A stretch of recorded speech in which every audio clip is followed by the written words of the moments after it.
Hey, okay,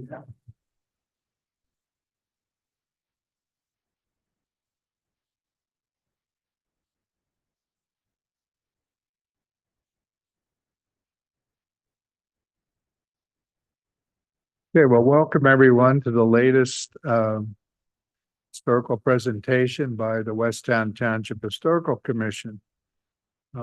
Few commercials at the beginning. We have history books about the township. In the back there, they're $20. There's some free history books, and then we have a whole book sale table from our speaker today. We're here today to talk about an event that happened not 2 miles down the road on September 11th, 1777, 247 years ago. And at that event, a young French nobleman for the first time drew his sword in support of American independence, American liberty. Our speaker today is going to talk about that young Frenchman, the consequences of his support for American liberty. And his name is Bruce Mowday. He's well known here in Chester County as an historian and an author. He used to be editor of the Daily Local back when newspapers were useful. And he's written any number of books, everything from a book about Philly star Richie Ashburn, some crime stories, and a lot of history. Pickett's Charge, a book on Gettysburg, book on the Revolution, book on Fort Delaware. So without further ado, I'd like to introduce to you Bruce Mowday.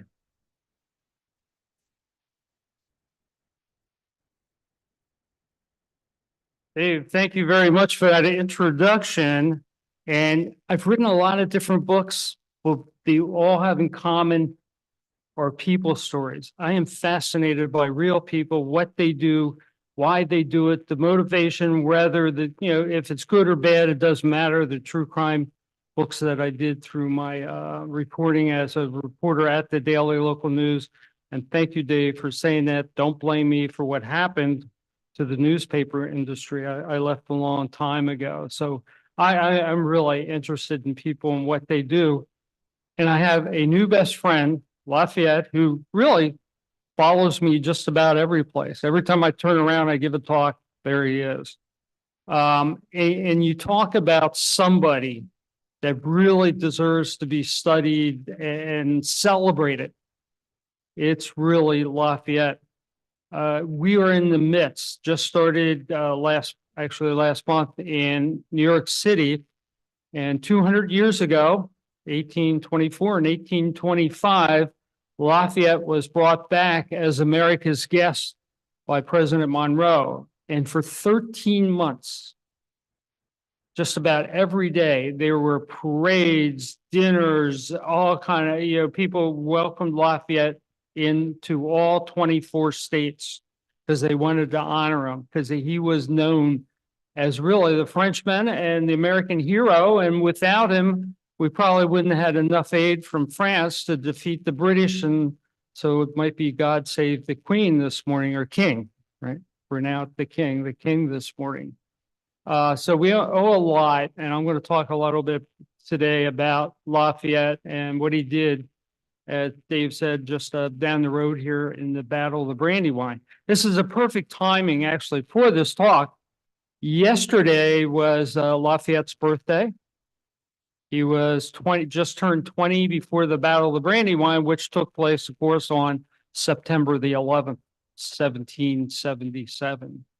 I'm a member of the American Friends of Lafayette. I was at the big kickoff in New York City in August, and I was part of the parade. You can imagine they still had a parade up Broadway in honor of Lafayette, and the big celebration concluded that Saturday night with a reception that was put on by the French consulate in New York. So he's getting a lot of visibility. I think he's making his way back from Boston and New England, and the American Friends are trying to do step by step where he was on the 200th anniversary. and they've been up in New England. I think they're coming back. At the end of the month, he'll be in Philadelphia. Then he'll be in Delaware County and then Delaware. And if you want to take a look, it's Lafayette200.org is the website. But get ready, because next year, on July 26th, we are having a big celebration, because part of that tour, Lafayette was here in Chester County on that date in 1825. So we're going to kick it off at Chadds Ford area. We've been talking with the Brandywine Conservancy. They just preserved Birmingham Hill, and we're pretty sure that's where Lafayette was wounded on September the 11th. Then it's going to switch into Westchester, where 200 years ago, he was given a big dinner. If you go to Marshall Square Park, you'll see the stone where Lafayette stood on that day. So we are going to have our own chance to celebrate Lafayette, and I hope you all come in to take part. Well, let's kind of go back to Lafayette and who he is. Now, I know it's early morning, but we all got to get involved. Actually, I like early morning. Morning's my favorite time of the day. Think back to when you were 19 years old. Everybody there? Okay. Now, say at 19.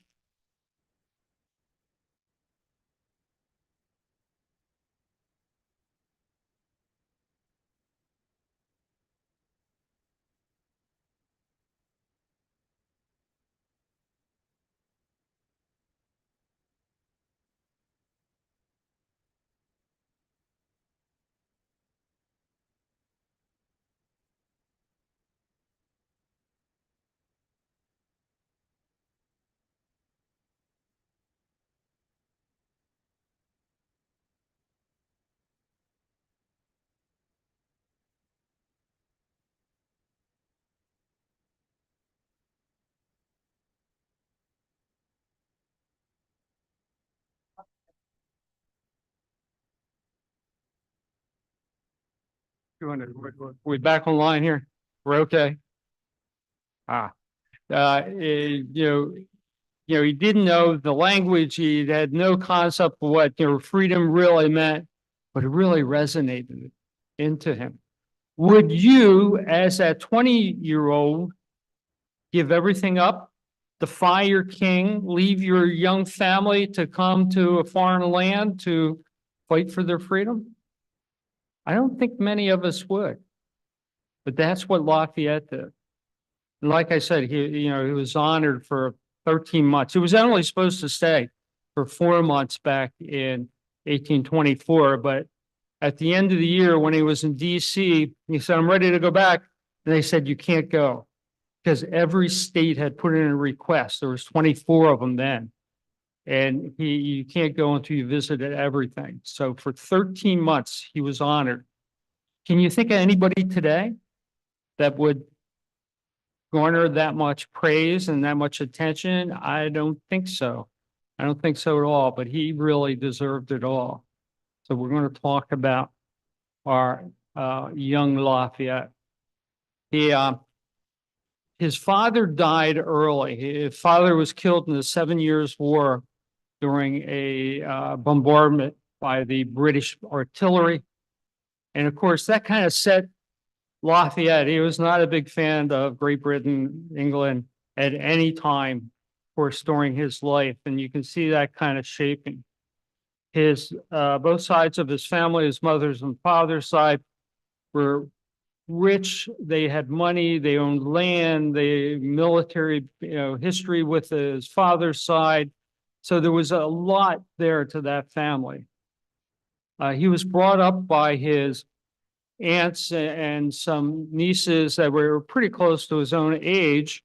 And I think that is really a critical point on Lafayette as he grew up, because from the beginning, whether it hurt him privately, he ended up in prison during the French Revolution, but he wouldn't let go his ideal.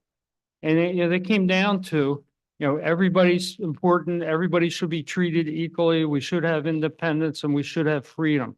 It didn't matter, man, woman, black, white, Asian, it didn't matter.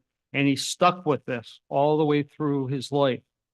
In fact, the only really big argument he ever had with George Washington, and a lot of people consider, and I think it's really close, Washington was like Lafayette's father, and Washington considered Lafayette as a son. They were really close. In fact, Lafayette's only son was named George Washington Lafayette.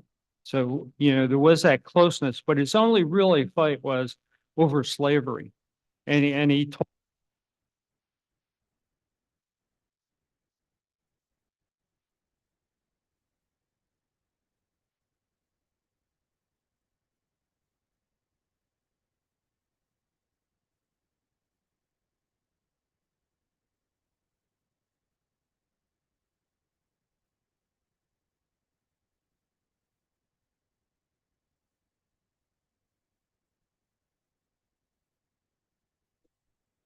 Washington, he told Jefferson, you really, really just need to get rid of slavery. It's wrong. It's going to hurt the country. Give it up. And what they pretty much told Lafayette, we agree with you. But did they do anything about it? Of course not. The slaves were freed after they had died. But again, Lafayette was a person of his word. After the American Revolution, he actually brought a couple of pieces of land that had slaves in the French Indies. And he did so because he wanted to free them. He started to pay them education, give them medical treatment, and was working to get them to be free in the society. Great idea. His wife, Adrienne, really helped out with it until the French Revolution. He lost all of his property, and he lost those properties in the Indies. So, he really did put what he said into effect the whole year.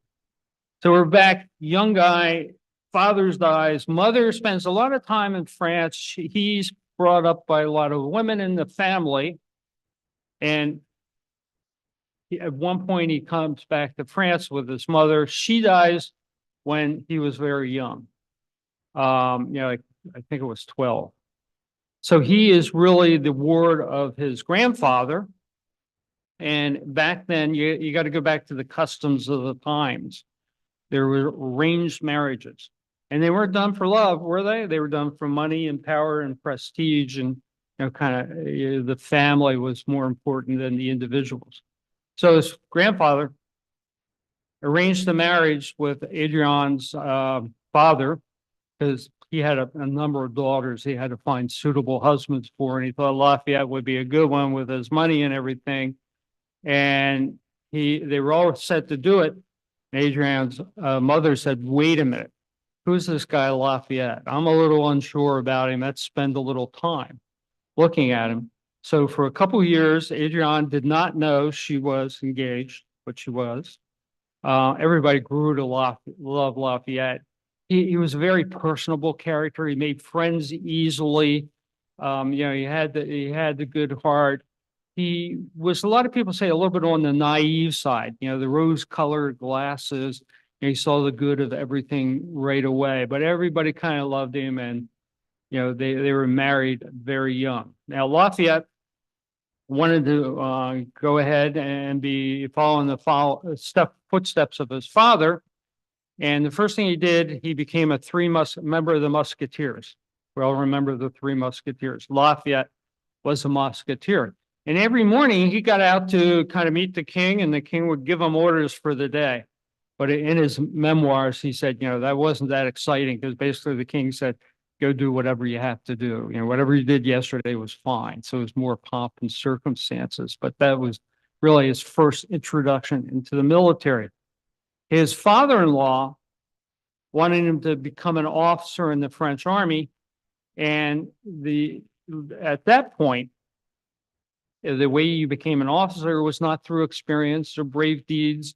It all came down to money. You bought your officership. And that indeed is exactly what Lafayette did. And all of a sudden, he was an officer in the French army. And during one of his postings, his commanding officer came to like Lafayette and did two things. He introduced him to the Masons. He became a Mason. Very, very important, because who were Masons in the United States? Ben Franklin, George Washington, Jefferson, lots of people, very important people. So he had that entree even before he came here. Then in August of 1775, if I got the date right, he was invited to a dinner put on by his commanding officer, and they had a special guest. It was the Duke of Gloucester. The 7 Years' War was over. There was an uneasy truce between France and Great Britain. They still didn't particularly like each other, but the brother of the king, the Duke, came over. They had this big dinner, and Lafayette was there. And during this dinner, the Duke is saying, "Can you imagine those upstarts over in the colonies are fighting against my brother? How dare they? They want something called freedom." And you can imagine Lafayette in the back of the room saying, "Sounds good to me." And that really was kind of the kickoff when he started thinking, I need to come and help out this cause. And he started doing his own investigation. The colonist cause in France was embraced by the people. You know, they hated England because they had just lost the 7 Years' War. The American envoy Silas Deane was there trying to drum up support. France was giving him a little bit, but they didn't want to come out really too far because they had just been beaten by England. They didn't want to appear to be opposing, England outright because they couldn't take another war. So they were giving us little things like excess uniforms and weapons and a little bit of support, but nothing overtly. And the king put out an edict to everybody that was closely associated with him, including Lafayette, stay behind the scenes. We want America to win because that would mean our enemy, England, would be defeated, but we're not strong enough to take them on.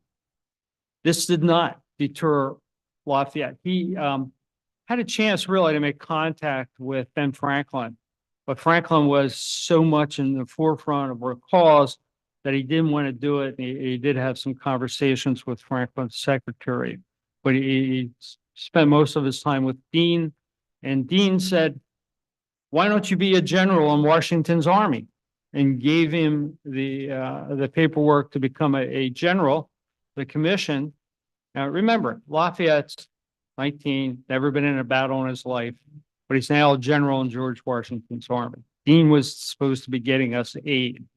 Later on, this would become a problem because Deane would have been given these commissions to everybody. I mean, we could all have been generals in George Washington's army.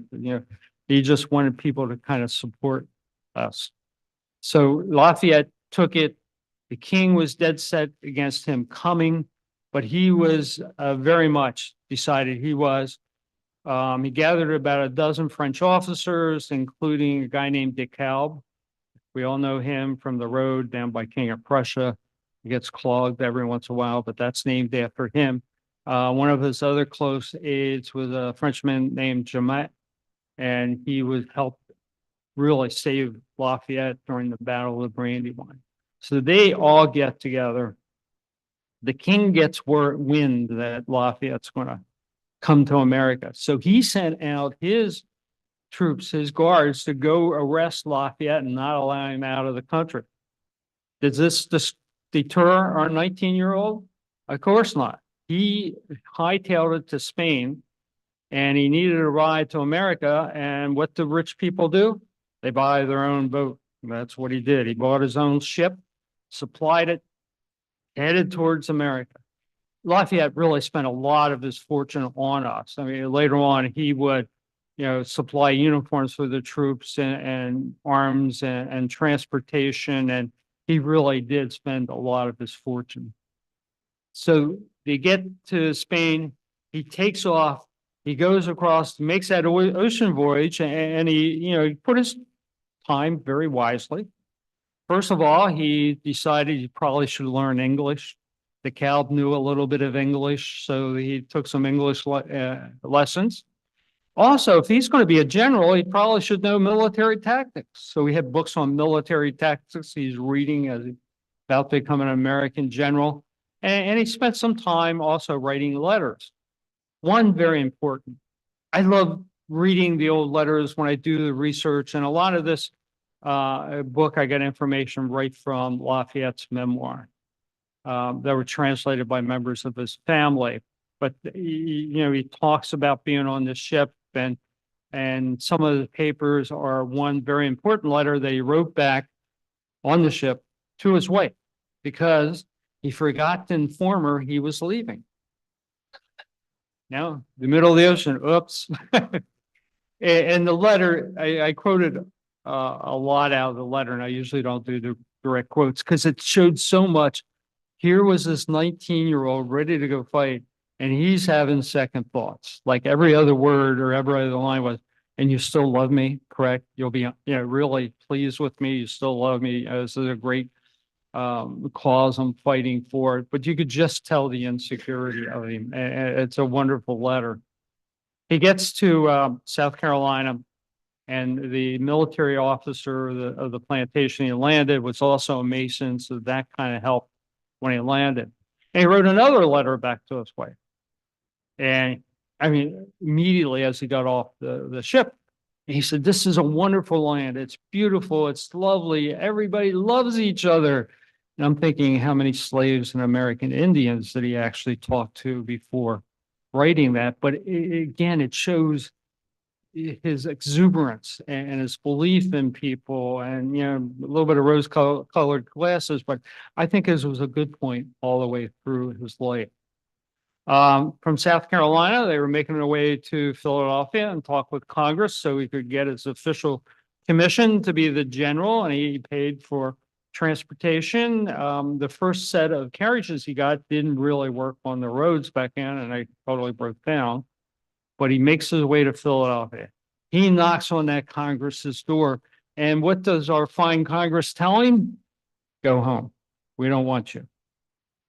That was because George Washington was tired of all the European officers that Dean was sending over because they didn't speak the language. They couldn't raise troops. They drained our coffers, and we didn't have much money.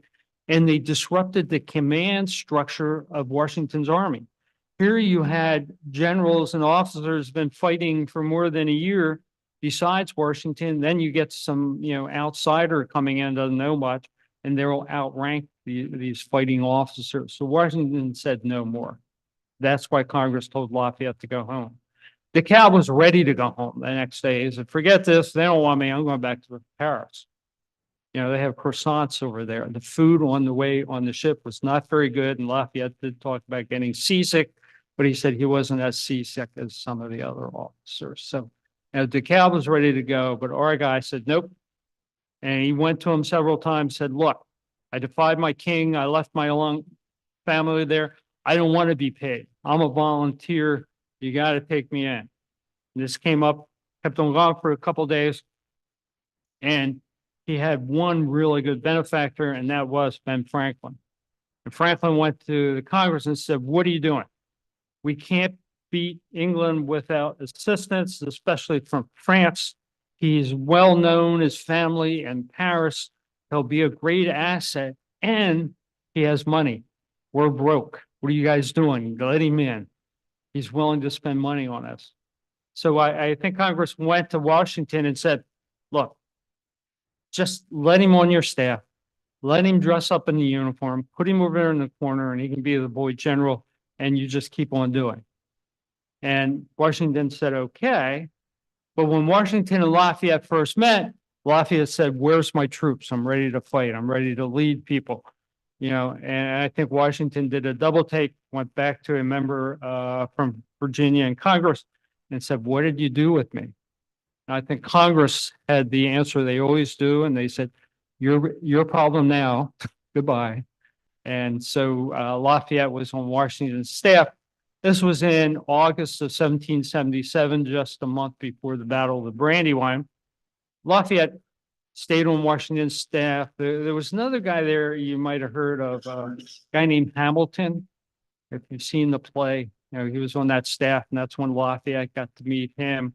He observed the army, and he thought the American soldiers had great spirit, not very well disciplined, not very well, clothed, but they had great spirit. This was the time when Washington was not quite sure how British Army was doing. They all had gotten on boats and a large armada, said to be the largest in North America at that time. And they took out of New York Harbor and weren't sure where they were going.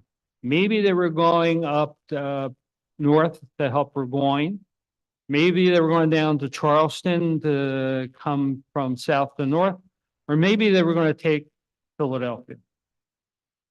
Philadelphia is the capital city. Back then, if you're in Europe, you lose your capital city, game's over, you lose. And everybody, I think most people thought he was going to take Philadelphia. Some other people thought not. But that's where he did. And actually, if you go back a year, when they were deciding what to do the next campaign, and remember everything was run out of England.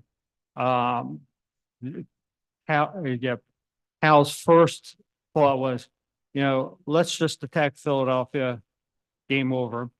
Then after New Year's in Trenton and crossing the Delaware, he said, these guys might be a little bit stronger. Maybe we ought to all consolidate and drive north to south and just wipe them out and we'll take care of New England, which had most of the rebels anyway. He received approval for the first plan, never received a word from the second plan. So his only orders were to attack Philadelphia at that point. He really should have been up north because, of course, Burgoyne lost at Saratoga a couple days after Brandywine. So that's really where he should have been, but his orders were take Philadelphia. So he did that. He started come up with Admiral Howe, his brother. They were going to come up to Delaware. And that's where Washington first really knew what was, the game plan. The British fleet thought, with the defenses around Philadelphia, that's not going to go well. So they went back out to the Chesapeake, landed at the head of the Elk, and disembarked there. Lafayette said, we didn't oppose them, the landing. We should have opposed them, but we didn't. A lot of this from the memoirs. He spent his birthday, September 6th, at the Hale Burns house in Delaware. They usually do something for his birthday around this time of the year. And that's when they were trying to decide how to stop the British from taking Philadelphia. Washington really didn't want to take them on head on because the British had the professional army. They were much better equipped, better trained. So he would have liked to continue doing the tactics they did in New England, kind of the hit and run and harassing them and wearing them down. But Congress said, you must make a major defense. If you don't, and they take our capital, there's no way France and Spain's going to come in on our side because we're going to look like we're pretty weak. So Washington had to find a place. When I did the first book on the Battle of the Brandywine, September 11th, 1777, and I was just amazed there was no book on the battle at that point. And I think I know why. And when I did some of the research in London at the Public Records Office. And when I said I was there to do some research on the American Revolution, they said, yes, we've heard of that in that tone. And when I said the Battle of the Brandywine, the people who were working there they had information that I looked at, but they didn't really know Brandywine. So here you had the British who won a major victory at Brandywine, but lost the war, so they're not talking about anything that happened here. And then you had George Washington, and we won the war, but we lost really pretty badly here at Brandywine. So he's not talking about Brandywine. So even though this was a major battle, a major part of our history, it really got kind of lost in history, I think, because of of that reason. So you had the British coming up, heading towards Kennett Square. Washington decides, and when I was doing that book, there was a rumor, and there's a lot of rumors and stories, and a lot of them aren't true, but there was supposed to have been a meeting of patriots, and they told Washington where to put his men to defend the Brandywine, and there's no way Howe could outflank him. Washington was really worried about another outflanking movement because a year before at Long Island, he got outflanked there and got whipped. So he knew that was part of the tricks of Howe, and he wanted to guard against it. After further look, I don't think that meeting ever took place. I really don't. I have not found anything, who was there, what was said, when exactly what it was. I think what happened and how Washington devised his defenses, his cartographer was in the area, did a rough sketch of the Brandywine and had like 3 or 4 fords noted, not all of them. And I think Washington used that as gospel. And when he set up the defenses here, you know, the furthest one north was basically at Lenape, and then he went down into what is Delaware now, where Armstrong and the American militia was down that way. And that's what he used to set up the American defense. Now, on the other side, you had some loyalists. I think one was from West Kellen, if I remember right, who knew the area. One of the British soldiers said he knew it like the back of his hand.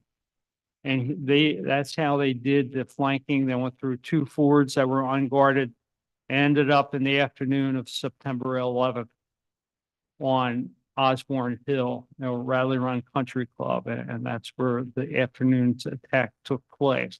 So I think all that was going on as we're preparing for September the 11th. If we look to our guy, Lafayette, in the morning, who was he? Not many people in the Army knew him. I mean, he'd only been on Washington's staff for a couple of weeks. There's been plenty of European officers come and go. He didn't have command of any troops. So I really think if you look in the morning, he was just another staff officer. And he talks about being with Washington that morning, trying to help out. He talks about being with Washington back of the John Chadd House as the British was forming half of the army in front of him in the Brandywine. You know, he was there and he was just doing duties. So in the morning, you know, he was just doing that and he wasn't like any other officer.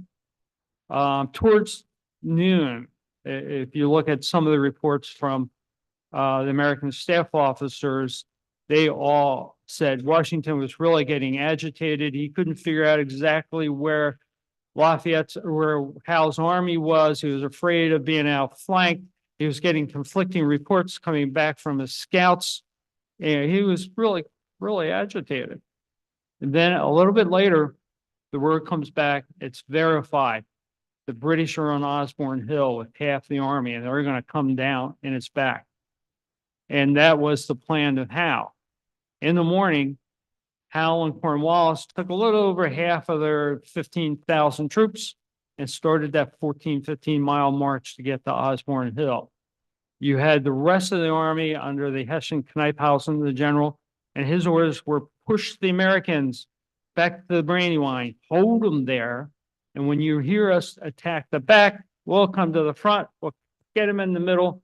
That'll be the end of George Washington's army.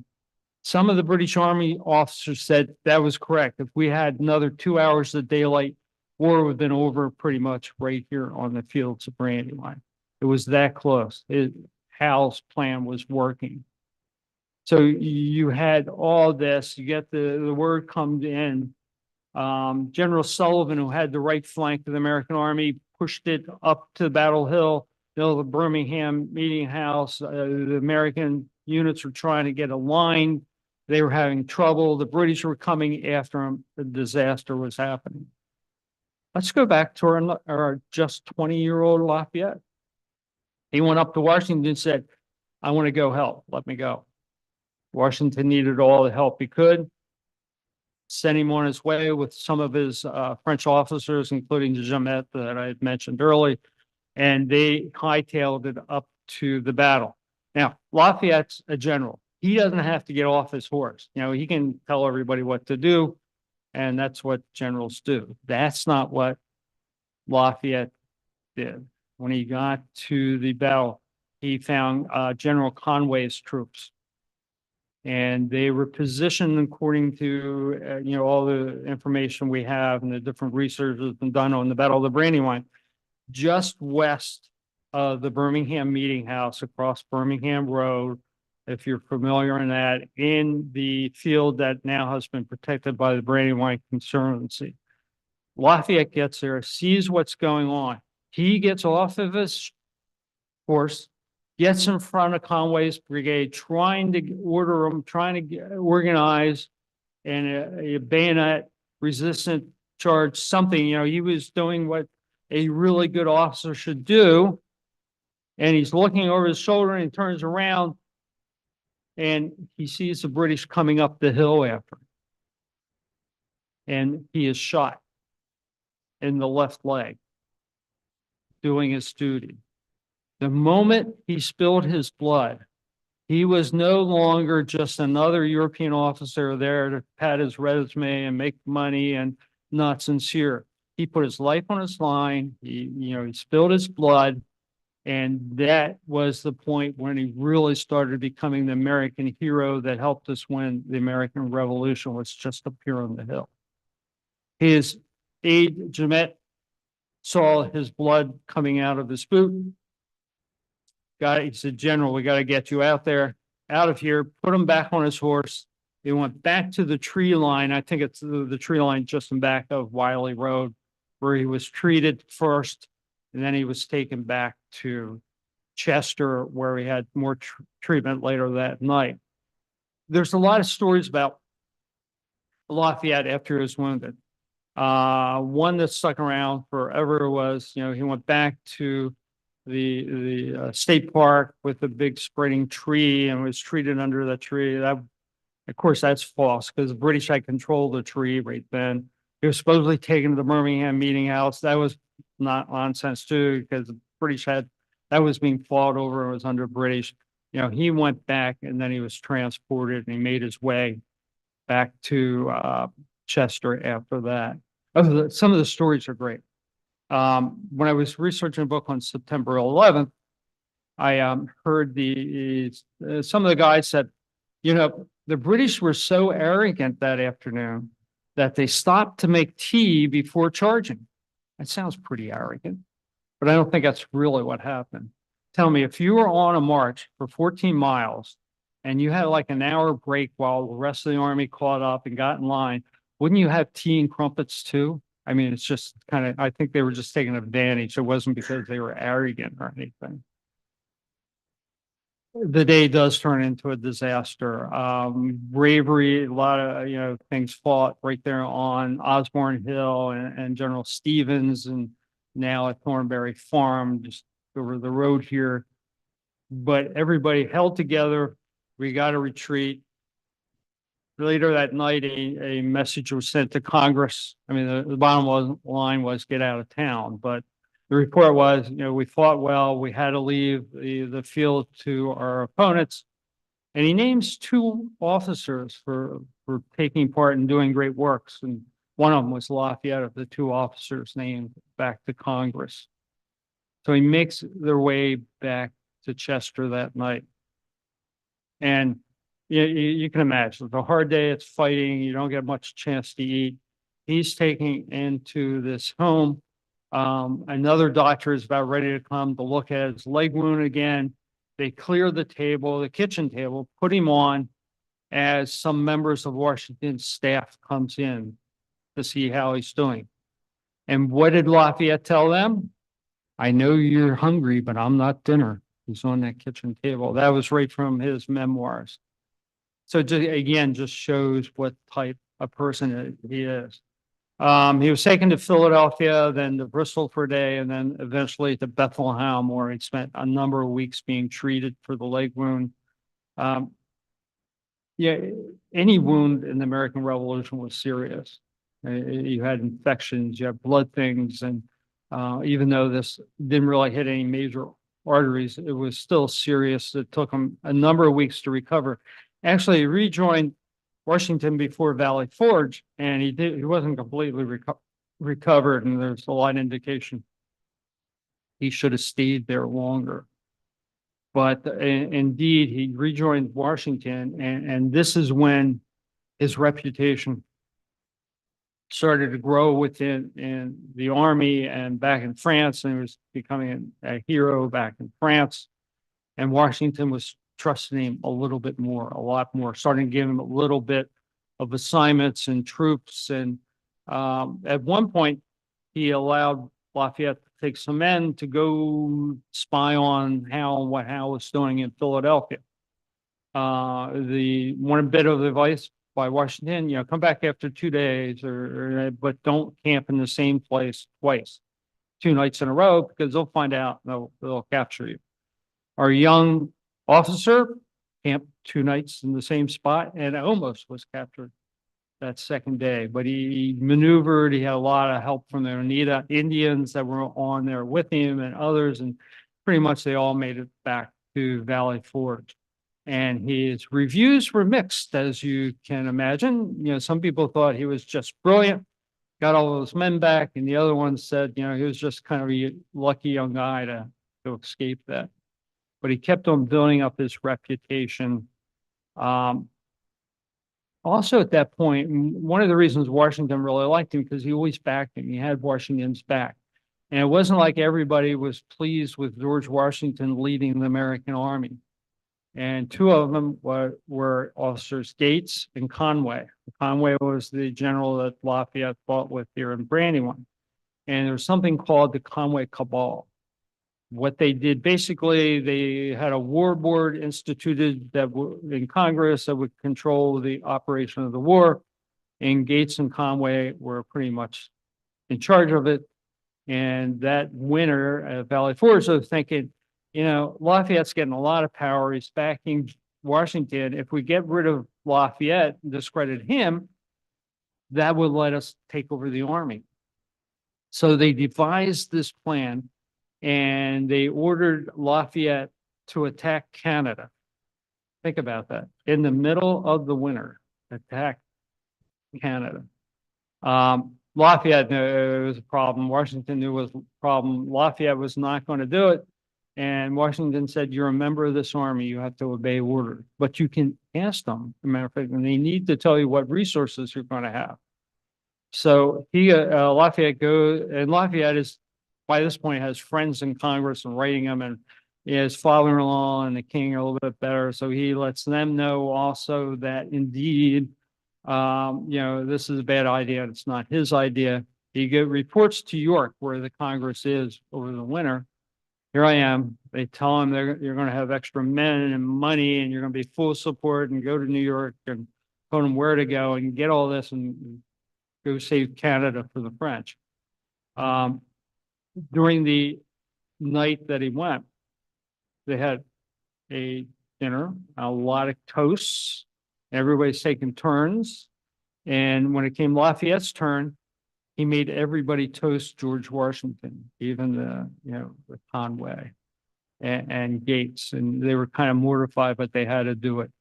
But Lafayette, after a hard trip, gets to where all of his new army and money is supposed to be. And of course, nothing. No money, no extra people, nothing. And finally, it was called off because everybody up there, a few people around saying, you're nuts, attack Canada, in January of a year during midwinter. Finally, the war board backed down. Lafayette saved face. That helped George Washington, and he was back with Washington for the rest of that campaign of that year. At the end, our guy wanted to go back to France. He wanted to see his family. He was getting accolades there. Washington was not averse to this because there wasn't going to be much fighting during the winter. And he knew once Lafayette got back, he'd be the biggest advocate for Washington's army there was. Exactly what happened. Washington went in to the king almost day after day. We got to support him more. By that point, France had recognized us as a country, but they still weren't giving us tons of support.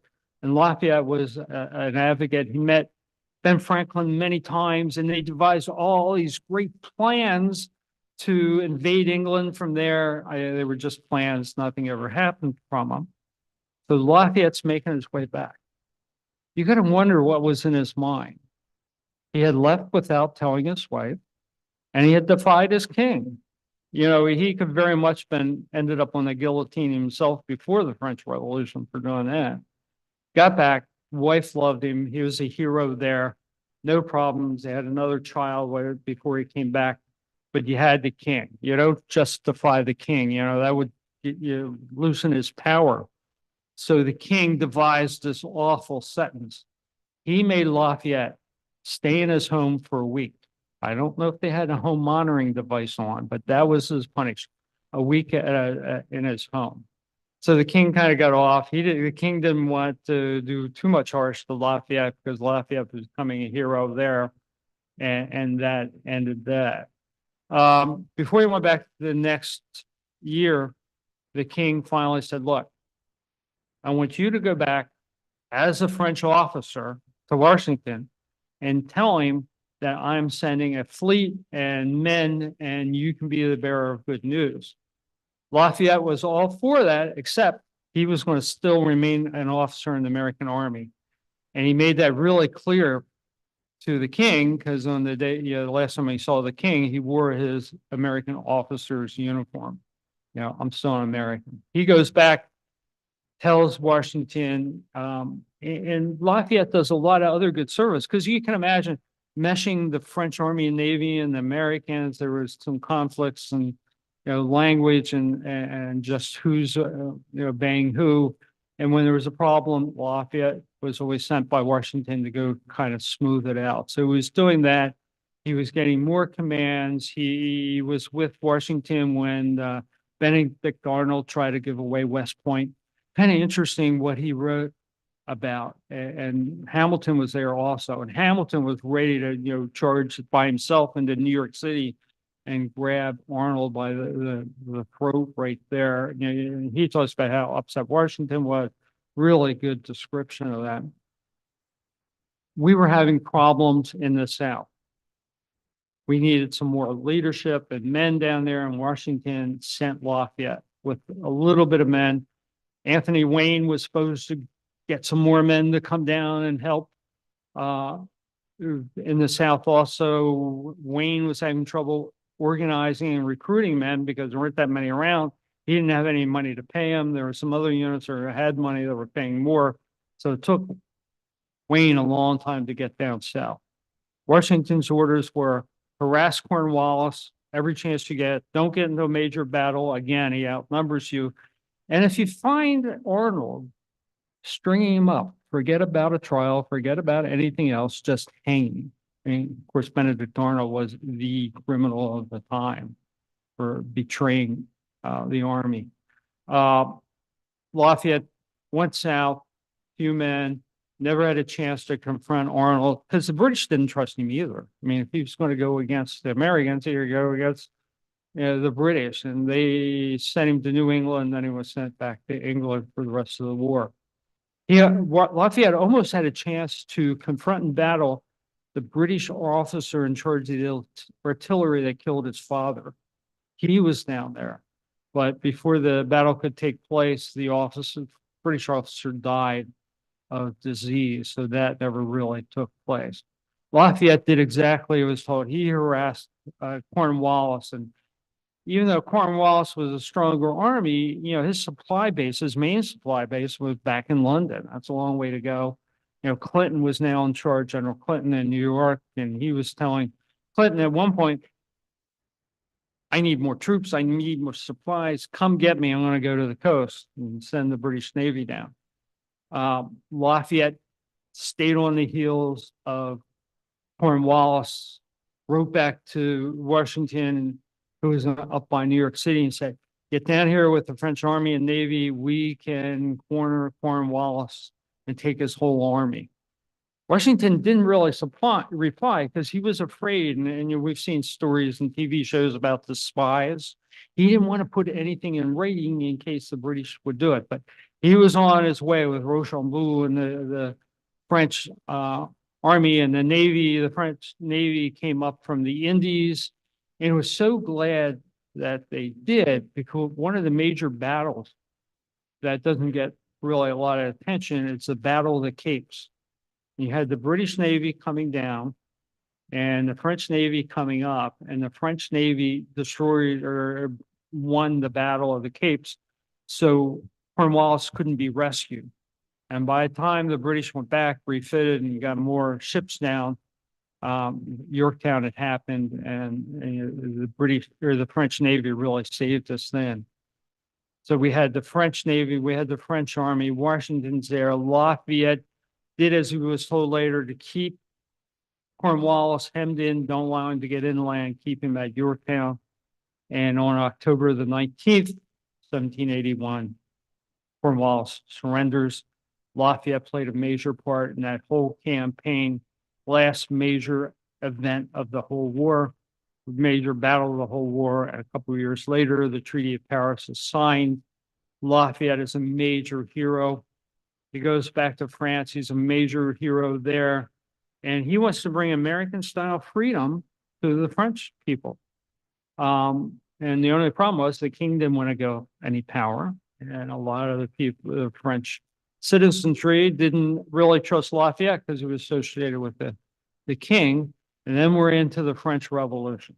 It's just horrendous. Some of Lafayette's wife's family were actually put to the guillotine. Lafayette ended up for 5 years in a Austria prison. After Adrienne escaped the guillotine with the help of future President Monroe, she went to the prison with her daughters and stayed with him for a number of years, really wrecked her health. After it was all over, she died pretty early.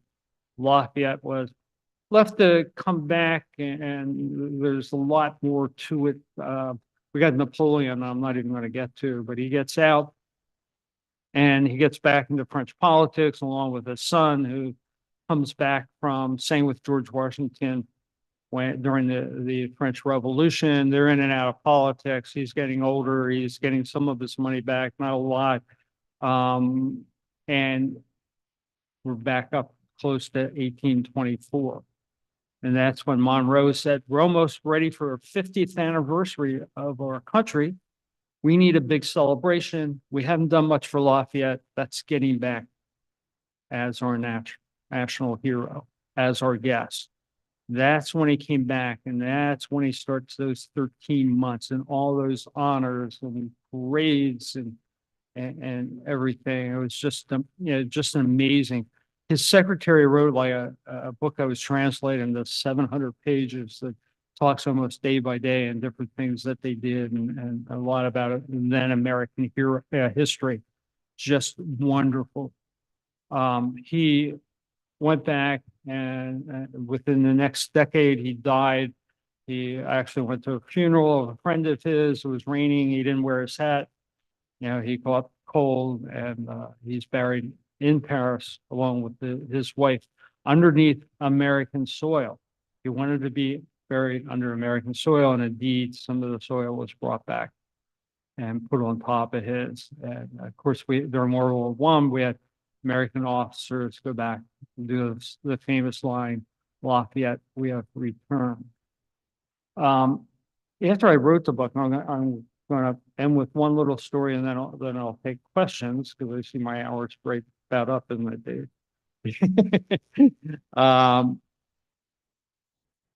After my book came out, I did a talk in Yorktown, and the owner of the bed and breakfast where I was staying, and it was during the big Yorktown celebration, said, do you have one story or one piece of fact that you were doing that really means something, that you really, what's stuck in your mind? And I thought that was a good question. I thought for about a half second.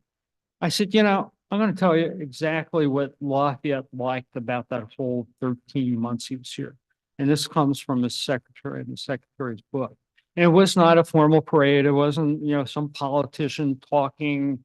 It was from an unscheduled stop in Virginia where there was a problem with his carriage. He gets out. Tavern owner sees Lafayette and his family getting out, invites Lafayette in, and puts up signs, thank you to Lafayette. And before he leaves, tavern owner says, do you have time to see my wife and my child, my son? And Lafayette said, of course. And before they left, the son just put his hand on Lafayette's shoulder and said, thank you. Thank you for our freedom. I just think that's just the greatest story. And, it's emotional to me every time I say it, and I've said it a number of times, but that really kind of encapsulates who he was and why we honor him and why we should continue to honor him. Questions? Anybody? Anyone? Yeah.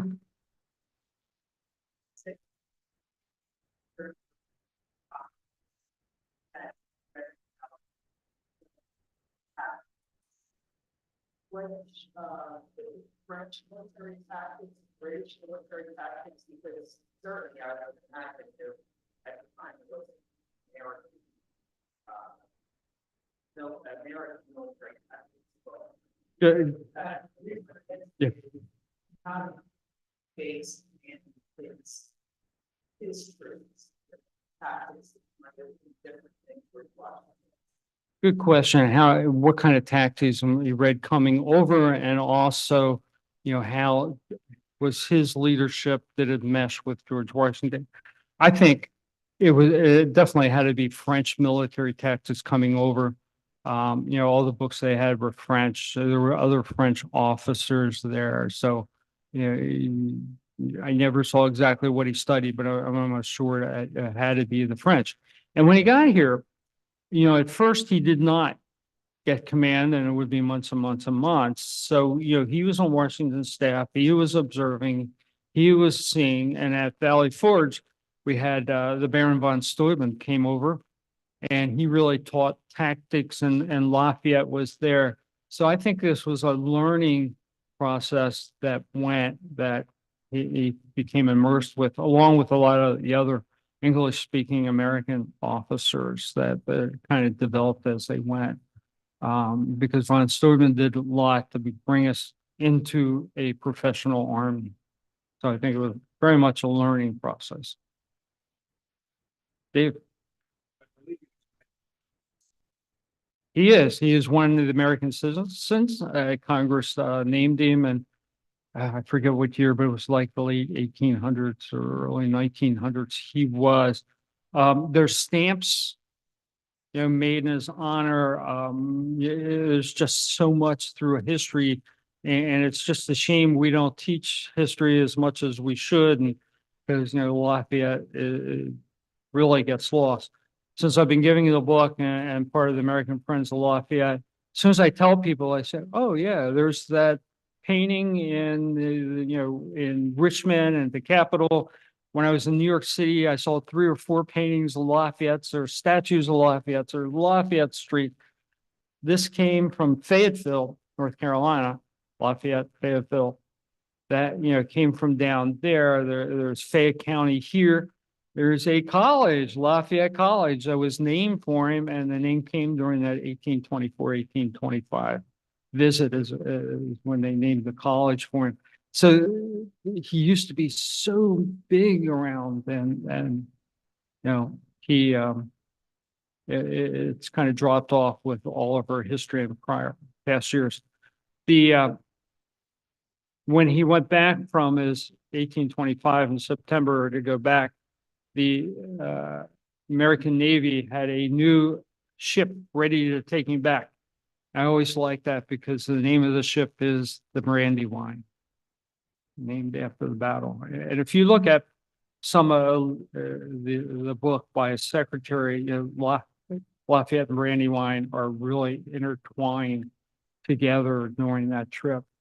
When I started to do the book on Lafayette, I was doing research. I contacted the American Friends, and there are a number of books out there on different aspects of his life, some biographies and different things. And one of their questions was, what makes it different?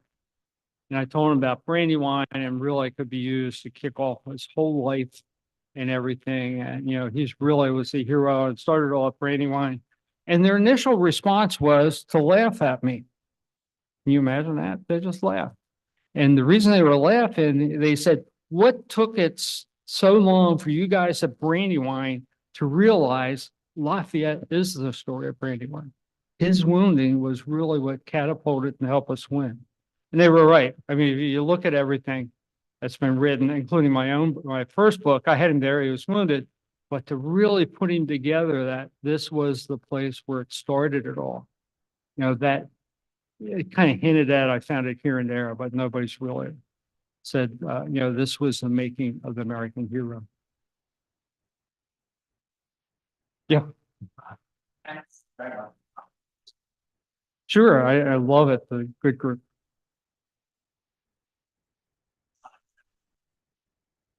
Yes.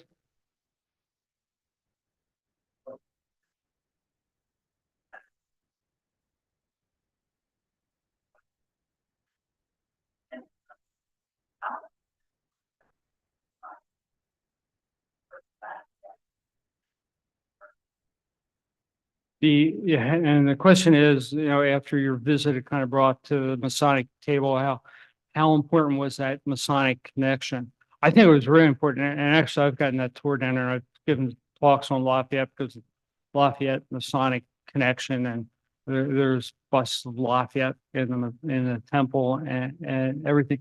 I think network, let's put it this way, network, as we go through our lives, business or professional, you meet good friends, you have people in the business profession that can help you. I think this was probably, the biggest one, because all of a sudden he had a network of, people in government and people in the army and people he could help. And that first military officer, when he stepped off the boat in South Carolina and Franklin here, I think it was a very big connection, that it was like-minded people of power, and he was part of it. Dave? How did the monument to the government raised up here in the fall? There is a monument up there, and I don't argue with people say, no, that's a spot he was wounded. It's not. In the 1920s, and it was really great. Some school kids from around here raised money, got their pennies for this monument, and that was a piece of land that it was available. So I think a little bit was there, and it was in the woods where he was treated first. I don't think it's the exact spot, but it's in the woods. So I think whoever owned the land did it. The kids raised the money, and that's how it kind of landed there. I'm glad that they did and honor it. It's now on private property, and it's not easy to get to. But yeah, a lot of people, I talked to one guy at one of my thoughts, he was adamant that's where he was wounded. But he was wounded in front of Conway's troops, and that's very evident from Lafayette's memoirs and other writings of other officers. That's where he was when he was wounded. I can't tell you the exact blade of grass. I've had people ask me. Yeah.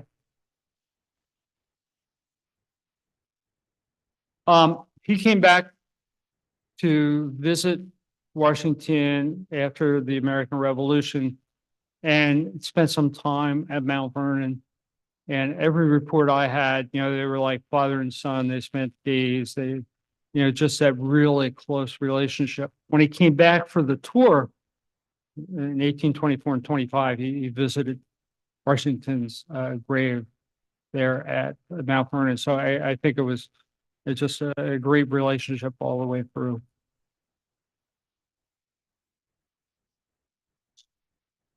No, that's an American uniform. Yeah.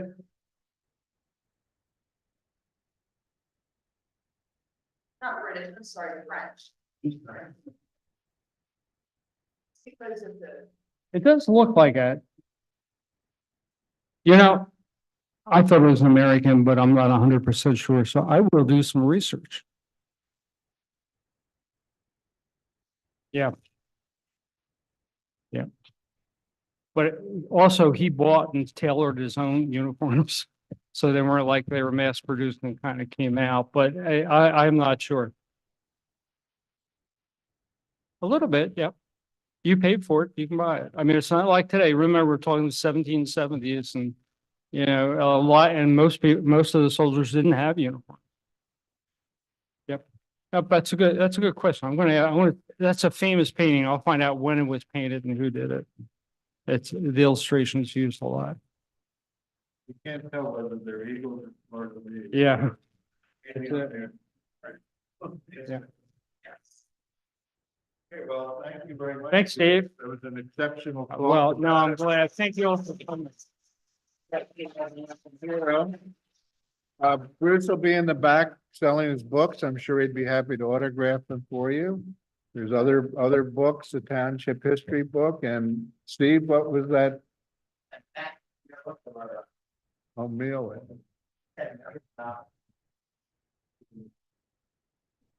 Yeah. I'm not sure when our next historical lecture will be, but we'll certainly publicize it soon. Okay. Very good. Well, thanks everyone for coming. We'll see you at the